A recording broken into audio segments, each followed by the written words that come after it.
Hi hello ನಮಸ್ಕಾರ ಎಲ್ರಿಗೂ. ನಾನು ನಿಮ್ಮ ಆಪ್ಷನ್ ಅಂಟರ್. ಸೊ ತಮ್ಮಲ್ಲಿ ನೀವು ನೋಡಿರೋ ಹಾಗೆ ಇವತ್ತಿನ ಟಾಪಿಕ್ ಬಂದು ವಾಟ್ ಈಸ್ ಸ್ಟಾಕ್ ಮಾರ್ಕೆಟ್, ಹಾಗೆ ಅದು ಹೇಗೆ ವರ್ಕ್ ಆಗುತ್ತೆ ಅನ್ನೋದನ್ನು ನಾವು ಇವತ್ತು ನೋಡ್ತಾ ಹೋಗೋಣ. ಸೊ ಸಿಂಪಲ್ ಟರ್ಮ್ಸಲ್ಲಿ ನಾವು ಹೇಳೋ ರೀತಿ, ಸೊ ಏನು ಸ್ಟಾಕ್ ಮಾರ್ಕೆಟ್ ಅಂತ ಅಂದರೆ ಏನು? ಸೊ ನಮಗೆ ಗೊತ್ತಿರೋ ಹಾಗೆ ನಾವು ಹೇಗೆ ಒಂದು ಪ್ರಾಡಕ್ಟನ್ನು ಬೈ ಮತ್ತು ಸೆಲ್ ಮಾಡ್ತಾ ಹೋಗ್ತೀವಲ್ವಾ. ಸೊ ಒಂದು ಪ್ರಾಡಕ್ಟ್ ಇರುತ್ತೆ, ಆ ಪ್ರಾಡಕ್ಟ್ನ ನಾವು ಬೈ ಮಾಡ್ತೀವಿ, ನಾವು ಒಂದು ಪ್ರೈಸ್ನ ಅದಕ್ಕೆ ಫಿಕ್ಸ್ ಮಾಡಿರ್ತೀವಿ, ಆ ಪ್ರೈಸ್ನ ಫಿಕ್ಸ್ ಮಾಡಿ ಸೊ ರೇಟರ್ಗೆ ನಾವು ಸೇಲ್ ಮಾಡ್ತಾ ಹೋಗ್ತೀವಿ ಕನ್ಸ್ಯೂಮರ್ಗೆ. ಸೊ ತಗೊಳ್ಳೋನು ಮತ್ತು ಮಾರೋನು ಇಬ್ಬರ ನಡುವೆ ನಡೆದಿರ್ತಕ್ಕಂಥ ಟ್ರಾನ್ಸಾಕ್ಷನ್ನೇ ನಾವಿಲ್ಲಿ ಟ್ರೇಡಿಂಗ್ ಅಥವಾ ಸ್ಟಾಕ್ ಮಾರ್ಕೆಟಲ್ಲೂ ಸೇಮ್ ಅದೇ ರೀತಿಯೇ ನಮ್ಗೆ ವರ್ಕ್ ಆಗ್ತಾ ಹೋಗುತ್ತೆ.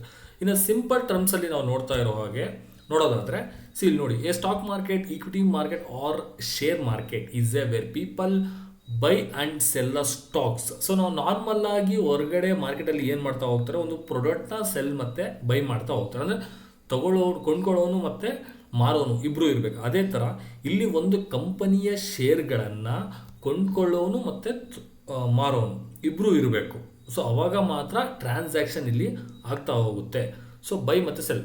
ಫಾರ್ ಎಕ್ಸಾಂಪಲ್, ಇವಾಗ T C S company, so Tata consultancy services, ಈ ಕಂಪನಿಯ ಶೇರ್ ಪ್ರೈಸ್ ಬಂದು 3063 ರೂಪಾಯಿ ಪ್ರೆಸೆಂಟಲ್ಲೇ ಇದೆ ಅಲ್ವಾ. ಸೊ ಇದನ್ನು ನಾವು ಸೆಲ್ ಅಂದರೆ ಟಿ ಸಿ ಎಸ್ ಕಂಪನಿ ಈ ಸ್ಟಾಕ್ನ ಸೆಲ್ ಮಾಡ್ತಾ ಇದೆ, ನಾನು ಒಬ್ಬ ರಿಟೇಲರ್ ಆಗಿ ನಾನು ತೊಗೊಳಿಕ್ಕೆ ಹೋಗ್ತಾ ಇದ್ದೀನಿ. ಎಷ್ಟಕ್ಕೆ ತೊಗೊಳಕ್ಕೆ ಹೋಗ್ತಾ ಇದ್ದೀನಿ? 3063 ರೂಪಾಯಿಗೆ ನಾನು ತೊಗೊಳಿಕ್ಕೆ ಹೋಗ್ತಾ ಇದ್ದೀನಿ. ಸೊ ಈ ಇಬ್ಬರು ನಡುವೆ ನಡೆದಿರ್ತಕ್ಕಂಥ ಟ್ರಾನ್ಸಾಕ್ಷನ್ನೇ ನಾವು ಟ್ರೇಡ್ ಅಂತ ಕರಿತಾ ಹೋಗ್ತೀವಿ. ಓಕೆ, ಒಬ್ಬ ಮಾರೋನು ಮತ್ತು ತೊಗೊಳ್ಳೋನು. What is stock market? Stock ಮಾರ್ಕೆಟಲ್ಲಿ ಮೇನ್ ಆಗಿ ಇದನ್ನ ಸಿಂಪಲ್ ವರ್ಡ್ಸ್, ನಮ್ಮ ಡೈಲಿ ಲೈಫಲ್ಲಿ ನಾವು ಇದನ್ನು ನೋಡ್ತಾನೆ ಹೋಗ್ತೀವಿ. ಒಂದು ಬೈ ಮತ್ತು ಸೆಲ್. ನಾವೀಗ ಹೊರಗಡೆ ಒಂದು ಸೂಪರ್ ಮಾರ್ಕೆಟಿಗೆ ಹೋದರೆ ನೀವು ನೋಡ್ಬೋದು, ನಾವು ಸೋಪ್ ತೊಗೊಳ್ತೀನಿ, ಸೂಪರ್ ಮಾರ್ಕೆಟ್ ಅವನು ಒಂದು ಸೋಪ್ನ ಸೆಲ್ ಮಾಡ್ತಾ ಇದ್ದಾನೆ ಒಂದು ಪರ್ಟಿಕ್ಯುಲರ್ ಪ್ರೈಸ್ಗೆ. ಸೊ ನಾನು ಅದನ್ನು ಬೈ ಮಾಡ್ತಾ ಇದ್ದೀನಿ. ಓಕೆ, ಬಟ್ ಅದು ನಾನು ಫೈನಲ್ ಕನ್ಸ್ಯೂಮರ್. ಬಟ್ ಇಲ್ಲಿ ಹಾಗಲ್ಲ. ಸೊ ಒಂದು ಸ್ಟಾಕ್ನ ನಾನು ತೊಗೊಳ್ತಾ ಇದ್ದೀನಿ ಅಂತಂದರೆ ಆ ಸ್ಟಾಕ್ ಎಷ್ಟರಲ್ಲಿ ನಮಗೆ ಟ್ರೇಡ್ ಆಗ್ತಾ ಇದೆ, ಸೊ ಒಳ್ಳೆ ಕಂಪ್ನಿ ಹೌದೋ ಇಲ್ವೋ, ಫಂಡಮೆಂಟಲಿ ಸ್ಟ್ರಾಂಗ್ ಇದೆನೋ ಇಲ್ವೋ, ಅಥವಾ ಟೆಕ್ನಿಕಲಿ ಸ್ಟ್ರಾಂಗ್ ಇದೆನೋ ಇಲ್ವೋ, ಅಥವಾ ಈ ಟೈಮಲ್ಲಿ ಇದನ್ನು ಬೈ ಮಾಡಲಿಕ್ಕೆ ಇದು ರೈಟ್ ಟೈಮ್ ಇದು ನಮಗೆ ಅನ್ನೋ ಅಂಥ ಕ್ವಶನ್ಸ್ ತುಂಬ ಕಾಣ್ತಾ ಹೋಗುತ್ತೆ. ಸೊ ಹಾಗಾಗಿ ಒಂದು ಸ್ಟಾಕ್ನ ನಾವು ಅನಾಲಿಸಿಸ್ ಮಾಡಬೇಕಾದ್ರೆ ಅದಕ್ಕೆ ವೇರಿಯಸ್ ಪ್ಯಾರಾಮೀಟರ್ಸ್ ಇರುತ್ತೆ. ಫಾರ್ ಎಕ್ಸಾಂಪಲ್, ಫಂಡಮೆಂಟಲ್ ಅನಾಲಿಸಿಸ್ ಇರುತ್ತೆ, ಟೆಕ್ನಿಕಲ್ ಅನಾಲಿಸಿಸ್ ಅಂತ ಇರುತ್ತೆ. ಒಂದು ಕಂಪನಿಯನ್ನು ಇದು ನಿಜವಾಗ್ಲೂ ಸ್ಟ್ರಾಂಗ್ ಇದೆನಾ ಅನ್ನೋ ಒಂದು ಕಂಡುಹಿಡಲಿಕ್ಕೆ ಇರ್ತಕ್ಕಂಥ ವೇಗಳೇ ಬಂದ್ಬಿಟ್ಟು ನಮಗೆ ಫಂಡಮೆಂಟಲ್ ಮತ್ತು ಟೆಕ್ನಿಕಲ್ ಅನಾಲಿಸಿಸ್ ಅಂತ ಹೊರ್ತಾ ಹೋಗುತ್ತೆ. ಬಟ್ ಬೇಸಿಕ್ಕಾಗಿ ನಮಗೆ ಗೊತ್ತಿರಬೇಕು what is stock market. So stock ಮಾರ್ಕೆಟಲ್ಲಿ ನೀವು ಒಂದು ಸ್ಟಾಕ್ನ ತೊಗೋಬೋದು, ಆ ಸ್ಟಾಕ್ನ ಸೆಲ್ ಕೂಡ ನಿಮ್ಮ ಹತ್ರ ಇರ್ತಕ್ಕಂಥ ಆಲ್ರೆಡಿ ಎಕ್ಸಿಸ್ಟಿಂಗ್ ಪೋರ್ಟ್ಫೋಲಿಯೋದಲ್ಲಿ ಇರ್ತಕ್ಕಂಥ ಸ್ಟಾಕ್ನ ನೀವು ಸೆಲ್ ಕೂಡ ಮಾಡ್ತಾ ಹೋಗ್ಬೋದು. ಸೊ ಹಾಗಾದರೆ ಈ ಬೈ ಮತ್ತು ಸೆಲ್ ಮಾಡೋ ಅಂಥ ಇದರಲ್ಲಿ ನಾವು ತೊಗೊಂಡಿರ್ತಕ್ಕಂಥ ಸ್ಟಾಕ್ ಸೇಫಾಗಿರುತ್ತೆ ಅನ್ನೋದು ನಾನು ಆಲ್ರೆಡಿ ಹಳೆ ವಿಡಿಯೋದಲ್ಲಿ ನಿಮಗೆ ಹೇಳಿದ್ದೀನಿ. Stock market is really safe ಹೌದೋ ಅಲ್ವೋ, ನಮ್ಮ ದುಡ್ಡು ಅಲ್ಲಿ ಸೆಕ್ಯೂರಿಟಿ ಇದೆನಾ ಆ ದುಡ್ಡಿಗೆ ಅನ್ನೋದನ್ನು ನಾನು ವಿಡಿಯೋ ಮಾಡಿದ್ದೀನಿ. ದಯವಿಟ್ಟು ಆ ವಿಡಿಯೋನ ನೋಡಿ. ನಿಮಗೆ ಏನಾದರೂ ಸ್ಟಾಕ್ ಮಾರ್ಕೆಟಲ್ಲಿ ಏನಾದರೂ ಭಯ ಇದೆ, ನನಗೆ ಸೊ ಇನ್ವೆಸ್ಟ್ ಮಾಡಬೇಕಂತ ಇಷ್ಟ ಇದೆ, ಬಟ್ ಏನಾದರೂ ನಾನು ದುಡ್ಡನ್ನ ಕಳ್ಕೊಳ್ಳೋವಂಥ ಚಾನ್ಸ್ ಇದೆನಾ ಅಥವಾ ಫ್ರಾಡ್ ಆಗೋವಂಥ ಚಾನ್ಸ್ ಇದೆನಾ ಅನ್ನೋದು ನಿಮಗೆ ಆ ವಿಡಿಯೋ ನೋಡಿದರೆ ಕ್ಲಾರಿಫಿಕೇಷನ್ ಸಿಗ್ತಾ ಹೋಗುತ್ತೆ. ಓಕೆ, ಸೊ ಐ ಥಿಂಕ್ ನಿಮಗೆ ವಾಟ್ ಈಸ್ ಸ್ಟಾಕ್ ಮಾರ್ಕೆಟ್ ಅನ್ನೋದು ಸಿಕ್ಕಿರುತ್ತೆ. ಸೊ ಇಲ್ಲಿ ನೀವು ಟ್ರೇಡಿಂಗ್ನ ಮಾಡ್ಬೋದು, ಒಂದು ಸ್ಟಾಕ್ನ ತೊಗೊಂಡು ಸ್ಟಾಕ್ನ ಸೆಲ್ ಕೂಡ ಮಾಡ್ಬೋದು, ಅಥವಾ ಅದೇ ಸ್ಟಾಕ್ನ ನೀವು ಫಸ್ಟ್ ಸೆಲ್ ಮಾಡಿ ಆಮೇಲೆ ಬೈ ಕೂಡ ಮಾಡ್ಬೋದು. ಸೊ ನಾವಿಲ್ಲಿ ಫಸ್ಟ್ ಬೈ ಮಾಡಿ ಆಮೇಲೆ ಸೆಲ್ ಕೂಡ ಮಾಡಬೇಕಂತ ಏನಿಲ್ಲ, ಫಸ್ಟ್ ನಾವು ಸೆಲ್ ಮಾಡ್ಬೋದು. ಇವತ್ತು ಒಂದು ಸ್ಟಾಕ್ ಫಾರ್ ಎಕ್ಸಾಂಪಲ್ ಇಲ್ಲಿ ನೋಡಿ, ಸೊ ನಾನೇನು ಮಾಡ್ತೀನಿ, ಯಾರೋ ಒಬ್ಬ ಬೈ ಮಾಡ್ಲಿಕ್ಕೆ ಬರ್ತಾನೆ, ಒಂದು ಸ್ಟಾಕ್ನ ಬೈ ಮಾಡ್ಲಿಕ್ಕೆ ಬರ್ತಾನೆ. ಎಷ್ಟಕ್ಕೆ? 3000ಕ್ಕೆ ಯಾರೋ ಒಬ್ಬ ಬೈ ಮಾಡ್ಲಿಕ್ಕೆ ಬರ್ತಾನೆ. ಸೊ ಇವಾಗ ಬೈ ಮಾಡ್ದ ಅಂದರೆ ಅವ್ನಿಗೆ ಪ್ರಾಫಿಟ್ ಆಗೋದು ಯಾವಾಗ? 3063 ರೂಪಾಯಿನ ಸ್ಟಾಕು ಜಾಸ್ತಿ ಹೋದಾಗ ಅವ್ನು ಬೈ ಮಾಡಿ ಇಟ್ಕೊಂಡಿದ್ದಾರೆ. ಫ್ಯೂಚರಲ್ಲಿ ಈ ಸ್ಟಾಕ್ ಮೇಲ್ಗಡೆ ಹೋಗುತ್ತೆ, ಅವಾಗ ನನಗೆ ಪ್ರಾಫಿಟ್ ಆಗುತ್ತೆ ಅಂತ ಇವನು ತೊಗೊಂಡಿಟ್ಕೊಂಡಿರ್ತಕ್ಕಂಥದ್ದು. ಇನ್ನೊಬ್ಬ ಬರ್ತಾನೆ ಪ್ಲೇಯರ್, ಅವನೇನು ಮಾಡ್ತಾ ಹೋಗ್ತಾನೆ, ಈ ಸ್ಟಾಕ್ನ ಇಲ್ಲಿ ಸೆಲ್ ಮಾಡ್ತಾನೆ, ಅಂದರೆ 3063ಕ್ಕೆ ಸೆಲ್ ಮಾಡ್ತಾ ಹೋಗ್ತಾನೆ. ಈಗ ಸೆಲ್ ಮಾಡಿದಂತ ಅಂದಾಗ ಸೊ ಆ ಸ್ಟಾಕ್ ಅವನಿಗೆ ಬೈ ಮಾಡಬೇಕಲ್ವಾ, ತೊಗೊಂಡಿರ್ತಕ್ಕಂಥ ಇವಾಗ ಸೆಲ್ ಹೈ ಪ್ರೈಸಿಗೆ ಮಾಡಿದರೆ ಅವ್ನು ಬೈ ಎಲ್ಲಿ ಮಾಡಬೇಕು? ಕೆಳಗಡೆ ಮಾಡಬೇಕು. ಅಂದರೆ 3063 ರೂಪಾಯಿನ ಕೆಳಗಡೆ ಬೈ ಮಾಡಬೇಕಾಗುತ್ತೆ. ಸೊ ಹಾಗಾಗಿ ಇದರಲ್ಲಿ ಎರಡು ಥರ ಪ್ರೊಸೆಸ್ ಇರುತ್ತೆ. ಫಸ್ಟ್ ಬೈ ಮಾಡಿ ಸೆಲ್ ಕೂಡ ಮಾಡ್ಬೋದು, ಸೆಲ್ ಮಾಡಿ ಬೈ ಕೂಡ ಮಾಡ್ಬೋದು. ಬಟ್ ಡಿಫ್ರೆನ್ಸ್ ಏನು ಅಂದರೆ, ನೀವು ಬೈ ಮಾಡಿ ಎಷ್ಟು ದಿವಸ ಬೇಕಾದರೂ ಇಟ್ಕೋಬೋದು, ಬಟ್ ಸೆಲ್ ಮಾಡಿದರೆ ಅವತ್ತು 3.5 ಒಳಗಡೆ ಅದನ್ನು ಸ್ಕ್ವೇರ್ ಆಫ್ ಮಾಡಲೇಬೇಕಾಗುತ್ತೆ. ಸೊ ಅದನ್ನು ನಾನು ಇನ್ನೊಂದು ವಿಡಿಯೋದಲ್ಲಿ ನಿಮಗೆ ತಿಳಿಸ್ತಾ ಹೋಗ್ತೀನಿ. ಇವಾಗ ನಾವು ನೋಡೋದಾದರೆ ಸ್ಟಾಕ್ ಮಾರ್ಕೆಟ್ ಅಂದರೆ ಸಿಂಪಲ್ ವರ್ಡ್ಸಲ್ಲಿ ನಾವು ನೋಡೋದಾದರೆ ಒಂದು ಸ್ಟಾಕ್ನ ಖರೀದಿ ಮಾಡೋದು ಅಥವಾ ಸೆಲ್ ಮಾಡೋ ಪ್ಲೇಸ್ನೇ ನಾವು ಸ್ಟಾಕ್ ಮಾರ್ಕೆಟ್ ಅಂತ ಕರಿತೀವಿ. ಇದು ಒಂದು ಮಾರುಕಟ್ಟೆ.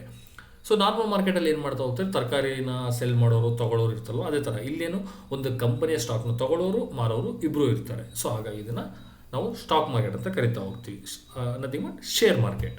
ದೆನ್ ಹಾಗಾದರೆ ಈ ಕಂಪನಿಗಳು ಈ ಸ್ಟಾಕ್ ಮಾರ್ಕೆಟ್ಗೆ ಹೇಗೆ ಬರ್ತಾ ಹೋಗುತ್ತೆ? ಸಿಂಪಲ್. ವಾಟ್ ಈ IPO? So and IPO, initial public offering. What is IPO? Full form ನಾವು ನೋಡೋದಾದರೆ ಇನಿಷಿಯಲ್ ಪಬ್ಲಿಕ್ ಆಫರಿಂಗ್.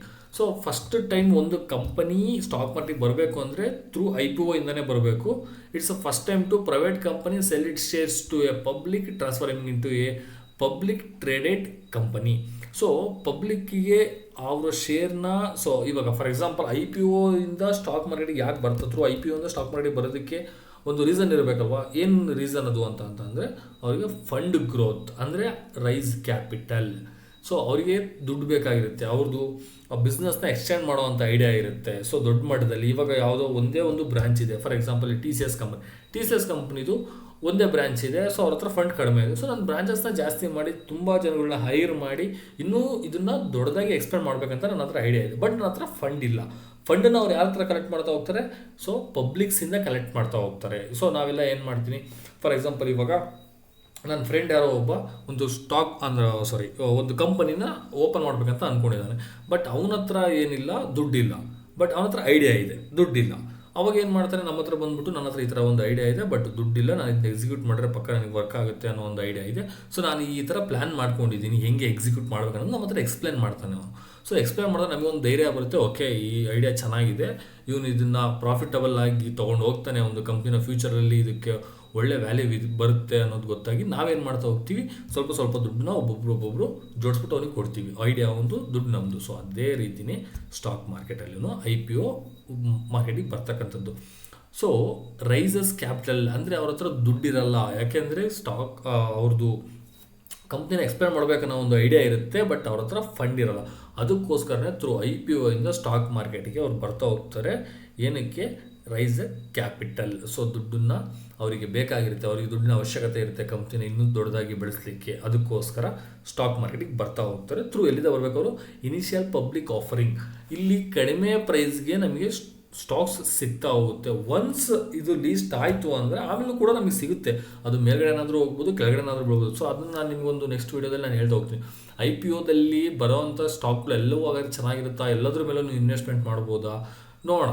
ಮುಂದಿನ ವಿಡಿಯೋದಲ್ಲಿ ನಾನು ಹೇಳ್ತಾ ಹೋಗ್ತೀನಿ ಹೇಗೆ IPOದಲ್ಲಿ ಬರ್ತಕ್ಕಂಥ ಕಂಪನೀಸ್ನ ನಾವು ಪಿಕ್ ಮಾಡೋದು, ಹೇಗೆ ಅದನ್ನು ಅನಾಲಿಸಿಸ್ ಮಾಡೋದು, ಅಂದರೆ ಒಂದು ಈ IPO ನನಗೆ ನಾವು ಅಪ್ಲೈ ಮಾಡ್ಬೋದಾ ಬೇಡವಾ ಅನ್ನೋ ಒಂದು ಇದನ್ನು ನಾನು ನಿಮಗೆ ಫ್ಯೂಚರಲ್ಲಿ ಅಂದರೆ ನೆಕ್ಸ್ಟ್ ವೀಡಿಯೋದಲ್ಲಿ ನಾನು ನಿಮ್ಗೆ ಹೇಳ್ತಾ ಹೋಗ್ತೀನಿ. ಓಕೆ, ಸೊ ಐ ಥಿಂಕ್ ನಿಮಗೆ ಕ್ಲಾರಿಫಿಕೇಷನ್ ಸಿಕ್ಕಿರುತ್ತೆ ಅಂತ ಅಂದ್ಕೊಳ್ತೀನಿ IPO ಬಗ್ಗೆ. ದೆನ್ ಸ್ಟಾಕ್ ಮಾರ್ಕೆಟ್ ಬಗ್ಗೆ. ಸೊ ಹೇಗೆ ವರ್ಕ್ ಆಗುತ್ತೆ? ಸೊ ಸ್ಟಾಕ್ ಒಂದು ಬೈ ಮತ್ತು ಸೆಲ್ಲರ್ನ ಒಂದು ಟ್ರಾನ್ಸಾಕ್ಷನಿಂದ ಸ್ಟಾಕ್ ಮಾರ್ಕೆಟಲ್ಲಿ ಒಂದು ಶೇರ್ನ ನೀವು ಬೈ ಮತ್ತು ಸೆಲ್ನ ಮಾಡ್ತಾ ಹೋಗ್ಬೋದು. ಹಾಗಾದರೆ ಆ ಕಂಪನಿಯ ಶೇರ್ನ ಬೈ ಸೆಲ್ ಮಾಡಬೇಕಾದ್ರೆ ಅಥವಾ ಸ್ಟಾಕ್ ಮಾರ್ಕೆಟ್ ಬಂದಿರಬೇಕಲ್ವ, ಅದು ಹೇಗೆ ಬರುತ್ತೆ? ಥ್ರೂ IPO ಇಂದ ನಮಗೆ ಬರ್ತಾ ಹೋಗುತ್ತೆ. ಈ ಥ್ರೂ IPO ಇಂದ ಬಂದಿರತಕ್ಕಂಥದ್ರ ಶೇರ್ಗಳನ್ನ ನಾವು ಪರ್ಚೇಸ್ ಮಾಡಿ ಇಟ್ಕೋಬೋದು. ದೆನ್ ನಮ್ಮ ದುಡ್ಡು ಕಂಪ್ನಿಗೆ ಹೋಗುತ್ತೆ, ಆ ಕಂಪನಿ ಏನು ಮಾಡ್ತಾ ಹೋಗುತ್ತೆ, ನಮ್ಮ ದುಡ್ಡನ್ನು ಯೂಸ್ ಮಾಡಿಕೊಂಡು ಅವ್ರದ್ದು ಇರ್ತಕ್ಕಂತಹ ಐಡಿಯಾಸ್ನ ಇಂಪ್ಲಿಮೆಂಟ್ ಮಾಡಿ ಎಕ್ಸಿಕ್ಯೂಟ್ ಮಾಡ್ತಾ ಹೋಗುತ್ತೆ. ದೆನ್ ಫರ್ದರ್ ಮಾರ್ಕೆಟ್ ಫ್ಯೂಚರಲ್ಲಿ ಬೆಳೀತು ಅಂತಂದರೆ ಅದು ಕೂಡ ನಮಗೆ ಒಳ್ಳೆ ರಿಟರ್ನ್ಸ್ನ ಕೊಡ್ತಾ ಹೋಗುತ್ತೆ. ಸೊ ಇಲ್ಲಿ ನೀವು ನೋಡ್ಬೋದು, ಈಗ ಫಾರ್ ಎಕ್ಸಾಂಪಲ್ TCSನೇ ನಾವು ನೋಡೋದಾದರೆ ಒಂದು ಮಂತ್ಲಿ ಅನಾಲಿಸಿಸಲ್ಲಿ 1 ಮಂತ್ ಟೈಮ್ ಫ್ರೇಮ್ ಇಟ್ಕೊಳ್ಳೋಣ. ನೋಡಿ, ಇದು ಬಂದಿದ್ದು ಯಾವಾಗ ಸ್ಟಾಕ್ ಮಾರ್ಕೆಟಿಗೆ ಲೀಸ್ಟ್ ಆಗಿದೆ ಯಾವಾಗ ನೋಡಿ, ಆಗಸ್ಟ್ 2004 ಆಗಸ್ಟ್ 2, 2004 ಇದು ಲೀಸ್ಟಿಂಗ್ ಆಯಿತು. ಲೀಸ್ಟಿಂಗ್ ಆದಾಗ ಓಪನಿಂಗ್ ಪ್ರೈಸ್ ಎಷ್ಟಿತ್ತು? 149 ರೂಪೀಸ್ ಇತ್ತು ಅಲ್ವಾ? 149 ರೂಪೀಸ್. ಇವತ್ತು ಎಷ್ಟಿದೆ? 3036. ಹಾಗಾದರೆ ಎಷ್ಟು ಪರ್ಸೆಂಟ್ ರಿಟರ್ನ್ ಕೊಟ್ಟಿದೆ? ಈಗ 2004 ಅಂದರೆ ಅರೌಂಡ್ ನಮಗೆ ಎಷ್ಟು ವರ್ಷ ಆಯಿತು? 424 25 ವರ್ಷ ಆಯಿತು ಅನಿಸುತ್ತೆ ಅಲ್ವಾ? ಓಕೆ, ಒಂದು 25 ವರ್ಷ ಆಯಿತು. 25 ವರ್ಷ ಆಯಿತಾ? 20 ಇಯರ್ಸ್, 21 ಇಯರ್ಸ್ ಆಯಿತು. ಸೊ 21 ಇಯರ್ಸಲ್ಲಿ ರಿಟರ್ನ್ಸ್ ಎಷ್ಟು ಕೊಟ್ಟಿದೆ ನಮಗೆ TCS ಅಂತ ನಾವು ನೋಡೋದಾದರೆ, ಇವಾಗ ಇಲ್ಲಿದೆ ಅಲ್ವಾ? ಸೊ 3149 ಪರ್ಸೆಂಟ್ ನಮಗೆ ರಿಟರ್ನ್ಸ್ ಸಿಕ್ಕಿದೆ. ಅಂದರೆ ಅಷ್ಟು ಅಂದರೆ ನೋಡಿ 2959 ರೂಪಾಯಿ ನಮಗೆ ಒಂದು ಸ್ಟಾಕ್ ಮೇಲೆ ರಿಟರ್ನ್ಸ್. ಅಂದರೆ ಆ್ಯಕ್ಚುಲಿ ಜಾಸ್ತಿನೇ ಕೊಟ್ಟಿದೆ. ಪೀಕಲ್ಲಿ ಎಷ್ಟಕ್ಕೆ ಹೋಗಿದೆ ನೋಡಿ, 4 ಟೈಮ್ಸ್ ಅಂದರೆ 4000 ಟೈಮ್ಸ್ ನಮಗೆ ರಿಟರ್ನ್ನ ಕೊಡ್ತಾ ಹೋಗಿದೆ. ಸ್ಟಾಕ್ ಮಾಡಿರ್ತಕ್ಕಂಥ ರಿಟರ್ನ್ ನಮಗೆ ಎಲ್ಲೂ ಇಲ್ಲ. ಸೊ ಇವಾಗ ರೀಸೆಂಟಾಗಿ ನೋಡಿದ್ರೆ ಇದು ತುಂಬ ಹಳೇದಾಯಿತು ಬಿಟ್ಟಾಕಿ. ಸೊ ಇವಾಗ ಮಾರ್ಕೆಟ್ ಇದಾಗಿತ್ತಲ್ವಾ, ಬಿದ್ದಿತ್ತಲ್ವಾ ಯಾವಾಗ ಕೊರೋನಾ ಟೈಮಲ್ಲಿ ನೋಡಿ, ಅಲ್ಲಿದ್ದ ಬಾಟಮಿಂದನೇ ನಾವು ಕ್ಯಾಲ್ಕುಲೇಷನ್ ಮಾಡಿದ್ರು ಮಾರ್ಕೆಟ್ ರೈಸ್ ಆಗಿದೆ. ಎಷ್ಟು ದಿನದಲ್ಲಿ 1615 ಅಂತ ಅಂದರೆ ಅರೌಂಡು 350 1 ಇಯರ್ಗೆ 365 ಡೇಸ್ ಅಂತ ಅಂತಂದು ಅಂದ್ಕೊಂಡ್ರು. ಅರೌಂಡ್ 363 700 ಆ ಕಡೆ 5 ವರ್ಷಕ್ಕೆ 147% ರಿಟರ್ನ್ನ ಕೊಟ್ಟಿದೆ 5 ಇಯರ್ಸ್ಗೆ ಅಲ್ವಾ. 5 ಇಯರ್ಸ್ಗೆ ಇಷ್ಟು ರಿಟರ್ನ್ನ ಕೊಟ್ಟಿದೆ ಅಂತ ಅಂದರೆ ಒಂದು ಲಾಂಗ್ ಟರ್ಮಲ್ಲಿ ಸ್ಟಾಕ್ ಮಾಡಿ ನೋಡಿ. ಇವಾಗ ನೀವು 5 ಇಯರ್ಸ್ಗೆ 147% ರಿಟರ್ನ್ನ ಕೊಟ್ಟಿದೆ 5 ಇಯರ್ಸ್ಗೆ. ಅದೇ ನೀವೇನಾದರೂ ಎಫ್ ಡಿನಲ್ಲಿ ಇಟ್ಟಿದ್ದಿದ್ರೆ 7% ಆರ್ 6% ಆರ್ 7% ರಿಟರ್ನ ನೀವು ನೋಡ್ತೀರಿ. ಈ ರಿಟರ್ನ ನೋಡ್ಬೇಕಂತ ಅಂದರೆ ಬಿಡಿ ಲೈಫ್ ಟೈಮ್ ಇಟ್ಟಿರಬೇಕಾಗುತ್ತೆ ನೀವು ಎಫ್ ಡಿನಲ್ಲಿ.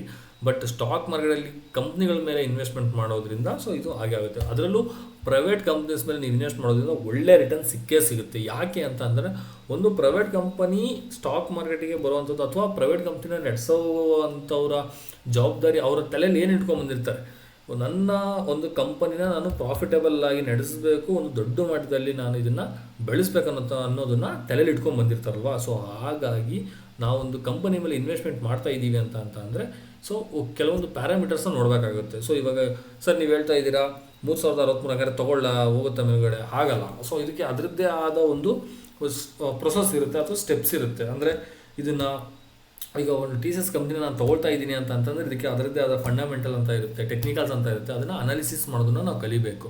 ಯಾವ ರೈಟ್ ಟೈಮಲ್ಲಿ ನಾವು ಇದನ್ನು ಪರ್ಚೇಸ್ ಮಾಡಬೇಕು, ಎಲ್ಲಿಗೆ ಹೋದಾಗ ನಾವು ಇದನ್ನು ಸೆಲ್ ಮಾಡಬೇಕು ಅನ್ನೋದನ್ನು ತಿಳಿತಾ ಹೋಗ್ಬೇಕು. ಅದನ್ನು ನಾನು ನಿಮಗೆ ನೆಕ್ಸ್ಟ್ ವಿಡಿಯೋದಲ್ಲಿ ತಿಳಿಸ್ತಾ ಹೋಗ್ತೀನಿ. ಐ ಹೋಪ್ ಈ ವಿಡಿಯೋದಲ್ಲಿ ನಿಮಗೆ what is stock market and ಹೇಗೆ ಅದು ವರ್ಕ್ ಆಗುತ್ತೆ ಅನ್ನೋದು ನಿಮಗೆ ಅರ್ಥ ಆಗಿದೆ ಅಂತ ಅಂದ್ಕೊಳ್ತೀನಿ. ಸೊ ಏನಾದರೂ ಡೌಟ್ಸ್ ಇದ್ದರೆ ಖಂಡಿತವಾಗ್ಲೂ ಕಮೆಂಟ್ ಬಾಕ್ಸಲ್ಲಿ ತಿಳಿಸ್ತಾ ಹೋಗಿ, ನಾನು ನಿಮಗೆ ಅದನ್ನು ಕ್ಲಾರಿಫೈ ಮಾಡ್ತಾ ಹೋಗ್ತೀನಿ. ಈ ವಿಡಿಯೋ ನಿಮಗೆ ಇಷ್ಟ ಆಗಿದೆ ಅಂತ ಅಂದ್ಕೊಳ್ತೀನಿ. ದಯವಿಟ್ಟು ಸಬ್ಸ್ಕ್ರೈಬ್ ಮಾಡೋದನ್ನು ಮರಿಬೇಡಿ. Thank you.